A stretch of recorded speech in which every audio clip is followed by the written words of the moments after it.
Olá, como estão vocês? Espero que estejam bem e sejam bem-vindos ao canal Pergunte ao Leitor. E hoje vamos tratar de um tema bem interessante. Vocês sabiam que a vida da atriz Maitê Proença foi marcada por uma grande tragédia na sua infância? Hoje eu vou contar o caso da Margot Proença Galo e do Eduardo Galo e do crime que marcou essa família na década de 70. Vou trazer todos os detalhes para vocês desse crime bárbaro. Mas antes disso, pessoal, eu estou começando minha jornada no YouTube, vocês sabem como é difícil começar e eu não tenho nenhum apoio, eu estou sozinho aqui, mas eu garanto que eu estarei sempre com vocês, trazendo o melhor conteúdo, e eu peço que vocês estejam aqui comigo, e eu não tenho apoio de outras pessoas, não tenho apoio para produzir esse conteúdo, mas sabe qual apoio que eu tenho aqui? O único apoio que eu tenho? A inscrição de vocês. Então eu peço que vocês se inscrevam no canal, ativem o sininho de notificações para que recebam novos conteúdos, para que sejam notificados sobre os outros conteúdos. Peço também que vocês me sigam no Instagram, @pergunte ao leitor, porque lá eu vou dar notificações para vocês, eu vou avisar vocês toda vez que os vídeos saírem. E agradeço a vocês, agradeço aos novos inscritos, agradeço quem está inscrito por estar apoiando o canal. Muito obrigado mesmo, vocês estão me ajudando muito a produzir esse conteúdo. Está sendo um prazer trazer conteúdo para vocês. E agora, bora pro vídeo. No dia 7 de novembro de 1970, Augusto Carlos Eduardo da Rocha Monteira Galo, procurador de justiça do estado de São Paulo, desconfiado de sua mulher, marcou um encontro na casa do casal para que pudessem conversar sobre a separação. Pouco tempo depois, tomado por intensa raiva, desferiu 11 facadas na mulher, levando a óbito na hora. Fugiu, levando a arma do crime que nunca foi encontrada. 11 dias depois, entregou-se à polícia. Essa é a síntese da história que eu vou contar para vocês hoje. Vou contar agora de forma mais pormenorizada, para que vocês entendam tudo o que aconteceu. Fiquem comigo. Mais uma vez, peço a vocês se inscrevam no canal, ativem as notificações e vamos lá, vai continuar agora essa história tensa, complicada que aconteceu na década de 70 e marcou a vida da atriz Maitê Proença. Margot Proença Galo tinha 37 anos de idade quando foi morta pelo marido e usava blusa de algodão branca, saia xadrez verde e vermelha e sapatos de salto baixo. Eduardo Galo era membro do Ministério Público de São Paulo e havia 17 anos. Trabalhava como procurador de justiça em Campinas e tinha mulher, 3 filhos, um deles de criação.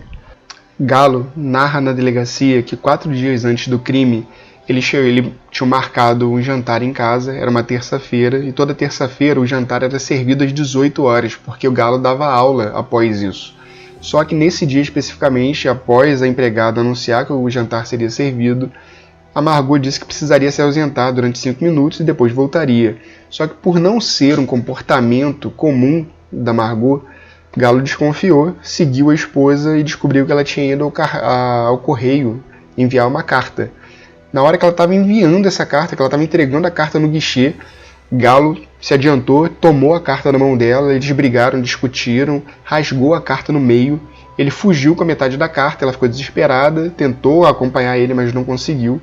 Chegando em casa, quando ele abriu a carta e viu, se tratava de uma declaração de amor da Margot para o professor de francês dela, o Yves Gentilhomme, que tinha sido professor dela num curso que tinha acontecido na cidade de Campinas.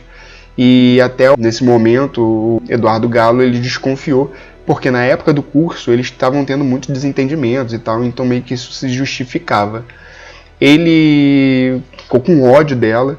Quando ela chegou em casa, ele estava esperando por ela com uma arma de fogo na mão. Eles discutiram, ele não teve coragem de disparar, mas eles discutiram, ele bateu na esposa e colocou a esposa dentro do carro e saiu disparada pela cidade, ameaçando ela de morte, estava com a arma apontada para ela, dizendo que ia matar, que ia matar, que ia matar. Só que isso não aconteceu, ele não teve coragem de disparar a arma contra ela, ela tomou a arma da mão dele, só que ele estava com muito ódio, então jogou o carro para cima de um poste. Só que estava tão devagar que o carro nem amassou. Nesse momento a Margot pulou do carro, pegou um ônibus e fugiu. O Galo voltou para a casa dele, ficou lá aguardando a esposa com raiva. E algum tempo depois a Margot chegou em casa acompanhada do delegado Luiz Hernandes. Ele tentou acalmar os ânimos do casal. Galo disse que deixaria a cidade, disse que iria para outro lugar, que ia viajar. A Margot conversou com ele e convenceu ele a ficar, disse que nunca tinha acontecido nada entre ela e o professor, disse que não passava de um devaneio literário, que era impossível manter um relacionamento com uma pessoa que morava tão longe, já que o Yves morava na França, e que ela sempre foi fiel, que ela sempre respeitou o casamento deles. E só que a partir daí o Eduardo Galo passou a viver sob efeito de tranquilizantes. Ele estava muito nervoso, estava muito estressado, ele não confiava mais na esposa. Só que ele ele disse para ela que tinha se arrependido de bater, já que ele nunca tinha batido nela, que ele nunca tinha feito uma coisa dessas antes. Estava arrependido, ele queria se reconciliar, tentaram fazer as pazes, só que ele criou uma condição para a reconciliação. Para que eles se reconciliassem, ele disse que ela teria que confessar, ou que ela teria que contar para ele todos os pecados dela, tudo que ela tinha feito de errado, porque ele queria reiniciar uma vida de forma limpa com ela.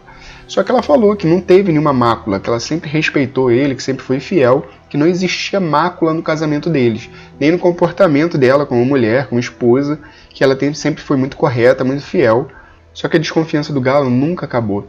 E isso foi fomentado pela empregada do casal, que disse que na ausência do Eduardo Galo de casa, quando ele viajava, o professor Yves Gentilhomme ia para a casa deles e frequentava a casa deles quando ele estava fora. Isso só aumentou a raiva dele e a partir daí ele iniciou uma grande investigação para procurar pessoas que pudessem corroborar com essa informação que ela tinha sido infiel a ele. Procurou várias pessoas, reuniu muitas testemunhas e foi até o juiz da comarca da cidade de Campinas para que pudesse tomar o depoimento dessas pessoas, para que comprovasse a infidelidade da mulher, para que depois ele pudesse pedir o divórcio sob o fundamento de culpa dela, culpa da esposa pela infidelidade dela, já que ele tinha medo de perder a guarda das crianças. Então, várias pessoas foram ouvidas pelo juiz. Uma delas foi a Maitê, que na época tinha 12 anos de idade, e ela disse que tinha visto já o professor Yves Gentilhomme na cama da mãe, usando pijama. Além da Maitê, o filho mais velho do casal, de 23 anos, prestou o depoimento. Só o filho mais novo, que tinha de 7 anos, foi dispensado do depoimento por ser muito criança. Galo ainda procurou uma antiga empregada do casal para perguntar sobre o comportamento da esposa na época que ela trabalhava na casa do casal. E a empregada contou para ele que na ausência dele, quando ele viajava, a Margot recebia na casa deles o aluno chamado Milton, e que eles ficavam trancados no escritório do casal. A partir daí, comprovando a infidelidade da esposa, Galo marcou um encontro com a Margot na casa do casal para que pudessem discutir sobre desquite de forma amigável. Galo narra na delegacia que o encontro, ele estava muito nervoso, ele estava muito deprimido, que não conseguia nem falar direito, mas que expôs para a esposa todas as condições que ele tinha para que o divórcio fosse feito. Ele primeiro queria que as crianças ficassem sob a guarda dele e que ela, Margot, saísse da cidade porque ela tinha acabado com a imagem dele na cidade, que ele tinha acabado com o nome dele e ele estava sendo taxado de corno na cidade, que não seria justo com ele que ela ficasse lá e fomentando isso. Então ele pediu para que ela saísse da cidade. Margot ficou enraivecida, ficou com ódio daquilo que ele estava falando, de tudo aquilo. Ela não quis aceitar as condições, recusou todas as condições que ele estipulou para o divórcio e disse que ele era um burguesinho que estava apegado a condições sociais da época e que ela de fato teve outros homens, então ela assumiu que teve outros homens e a partir daí ele ficou com ódio, ficou incontrolável, viu que em cima do armário na casa tinha uma faca, foi correndo, pegou a faca, partiu para cima da Margot e desferiu uma facada nela naquele momento. Os dois entraram em luta corporal e começou uma gritaria. Os vizinhos disseram que ouviram uma gritaria, pedidos de socorro, só que poucos minutos depois, o silêncio parou na casa, ninguém ouviu mais nada. O Galo fugiu da casa levando a arma do crime, que nunca foi encontrada, e ficou foragido durante 11 dias. A Maitê e o René, na época a Maitê tinha 12 anos e o René tinha 7, foram levados para o internato. E ele foi para a casa de um amigo, eu acho que em Belo Horizonte, ficou lá durante 11 dias e depois disso ele se apresentou na delegacia dizendo que estava arrependido do crime, mas que não tinha nenhum sentimento de culpa, que ele fez aquilo para proteger a honra dele, para defender a honra dele que tinha sido maculada pelas traições da esposa. A partir desse momento teve uma divisão muito grande na sociedade, porque muitas pessoas defendiam a Margot e muitas pessoas defendiam o Eduardo Galo. As pessoas que defendiam a Margot falavam que era injusto com ela, macular a imagem dela, porque ela era uma pessoa muito benquista, muito querida na sociedade de Campinas. Ela era muito vinculada à parte cultural da cidade e alguns alunos ainda depuseram descrevendo a Margot como uma mulher muito doce, muito honesta, muito amável, que cuidava muito bem dos alunos e que sempre tinha sido fiel ao marido. E que era o contrário, que ela conversava e confidenciava isso aos alunos, que o marido era infiel, que ele tinha casos, inclusive disseram que ele procurou, uma pessoa apareceu dizendo que ele tinha procurado uma ex-namorada e que ela tinha recusado, mas que ele estava assediando ela, querendo ter relações com ela. E a Margot era uma mulher muito querida na sociedade, tanto que no Diário do Povo, uma aluna publicou um poema em homenagem a Margot. Após esses fatos, após a apresentação dele na delegacia, começou aí uma intensa briga judicial, advogados de defesa e de acusação foram contratados, só que começou uma disputa para saber onde o Eduardo Galo seria julgado, se ele seria julgado pelo Tribunal de Justiça ou se ele seria julgado pelo Tribunal do Júri, já que o Tribunal de Júri, na Constituição e no Código de Processo Penal, é estabelecido que o Tribunal do Júri é responsável, é competente para julgar os crimes dolosos contra a vida. E na época, a Constituição Federal não previa a competência originária do Tribunal de Justiça para julgar os procuradores de justiça. Na verdade constava o Procurador-Geral da República e tal, outros cargos, mas o Procurador de Justiça não tinha essa previsão e o julgamento foi levado para o Tribunal de Júri, que era exatamente o que o Galo queria. O Galo tinha sido promotor de justiça, era procurador naquele momento, tinha muita experiência nos julgamentos pelo júri e ele sabia que por não ser um julgamento técnico, era baseado mais em fatos e na emoção, que ele tinha muita chance de ser absolvido. Já no Tribunal de Justiça, como teria um julgamento técnico por desembargadores, ele tinha muito receio de ser condenado. E foi exatamente o que aconteceu. Ele foi julgado pelo Tribunal do Júri, venceu, foi absolvido por 7 votos a 0. Esse julgamento foi anulado porque foi contrário à prova dos autos. O Ministério Público recorreu e foi realizado um novo julgamento, só que dessa vez ele foi de fato também absolvido, só que foi absolvido por 4 votos a 3. A decisão transitou em julgado, isso gerou muita revolta em grupos feministas, porque ele foi absolvido sob o fundamento de legítima defesa da honra. E esse argumento, esse fundamento de legítima defesa da honra perdurou até agora há pouco tempo. Não deve ter nem 2 anos que os tribunais superiores estabeleceram que a legítima defesa da honra não poderia ser utilizada como fundamento para defesa nos casos de feminicídio. Então é um absurdo a gente ter que, até pouco tempo, pessoas que matam suas mulheres utilizarem legítima defesa da honra como fundamento para pedir absolvição nesses casos. Após esse fato, após o julgamento, o tempo passou. Em 1989, acometido de um câncer generalizado em estado terminal, o Eduardo Galo tirou sua própria vida com 2 disparos no coração. Ou seja, isso tudo aconteceu na vida deles. Inclusive, muitas pessoas criticaram a Maite Proença por, na época, com 12 anos de idade, ter defendido o pai, mas ela não defendeu o pai, ela simplesmente falou, era uma criança, perguntaram e ela falou o que ela tinha visto. Não necessariamente estava defendendo o pai.